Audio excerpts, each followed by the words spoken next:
100% ఈ సినిమా ఈ డయాస్ పై నుంచి 2,000 కోట్ల రూపాయలను కొల్లగొట్టకపోతే నేను ఇస్తాను ఆ డబ్బులు. ఓకేనా? మనం అందరూ కలిసి ఇస్తాం. సో అలా వచ్చింది. Thank you so much. చాలా రోజుల తర్వాత మళ్ళీ ఒక మంచి క్యారెక్టర్ ఈ రాజాసాబ్లో చేశాను. మిమ్మల్ని అందరినీ నా స్థాయి వరకు 100% నవ్విస్తాను.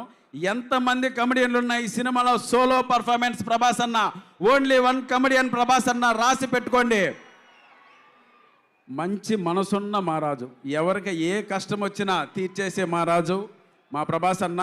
ఈ సినిమాకి ఎంత కష్టపడాలో అంత కష్టపడ్డాడు మిమ్మల్ని సాటిస్ఫై చేయడం కోసం. ఇటువంటి ప్రభాస్ అన్న మనం ఇంతవరకు చూడలేదు, చాలా రోజులు అయింది. నెక్స్ట్ 10 years కూడా ఇటువంటి ప్రభాస్ అన్న మనకు కనపడ్డు. దయచేసి మీరందరూ ఎవ్వరు కూడా మిస్ కాకూడదు. ఇంత అందంగా కనపడ్డు నెక్స్ట్ 10 years, ఇలా పూలు పట్టుకోడు నెక్స్ట్ 10 years, ఇలా హీరోయిన్స్ రొమాన్స్ చేయడం నెక్స్ట్ 10 years. వచ్చే సినిమాలన్నీ వైలెన్స్ కాన్సెప్ట్ ఓరియంట్గా ఉంటాయి. ఈ ఒక్క సినిమా మాత్రమే మనం అనుకున్న వింటేజ్ ప్రభాస్ అన్న చూస్తాం.